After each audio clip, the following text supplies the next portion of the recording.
નમસ્કાર ખેડૂત મિત્રો, આજે આપણે વાત કરીએ GW513 ઘઉં બિયારણ અને 496 ઘઉંનું બિયારણ. આ તમે જોઈ શકો છો ખેડૂત મિત્રો કે GW513 ઘઉંનું બિયારણ ઉગી ગયેલું છે પ્રોપરલી. આ તમે જોઈ શકો છો.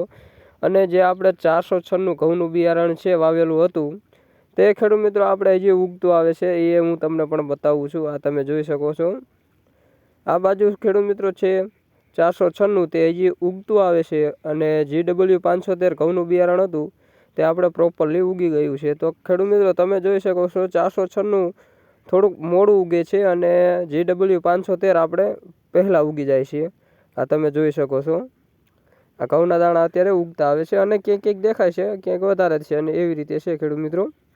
પણ આ તમે જુઓ કે આ બાજુ છે 496 અને આ બાજુ છે GW513 ઘઉંનું બિયારણ છે. પણ ઉગવામાં બેસ્ટ ખેડૂત મિત્રો કહેવામાં આવે તો આ GW513 ઘઉં જ છે. અને ખેડૂત મિત્રો ઉત્પાદનમાં તો આપણને એ તો છેલ્લે ખબર પડશે કે કયું બિયારણ વધારે ઉત્પાદન આપણને આપે છે. તો તમે જોઈ શકો છો બંને એક જ દિવસે વાવેલા છે ખેડૂત મિત્રો અને એક જ સાથે બેને પાણી આપેલું છે.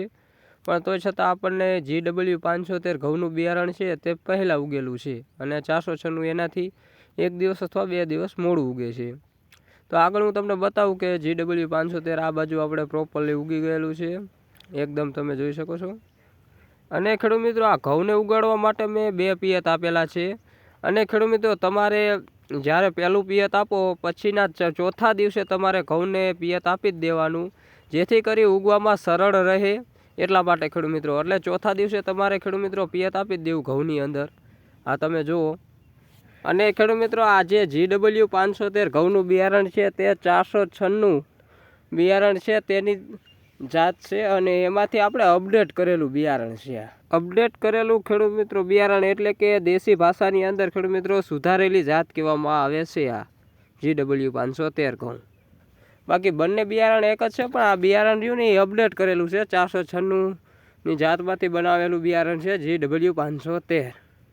અને ખેડૂત મિત્રો તમને જો અમારી માહિતી કેવી લાગી, જો સાચી લાગી હોય તો લાઇક, શેર અને સબસ્ક્રાઈબ કરી બીજા લોકોને શેર કરો. અને આવી અલગ અલગ માહિતી આપણે ખેતી લગતા વિડીયો આવતા રહેશે આપણી ચેનલની અંદર.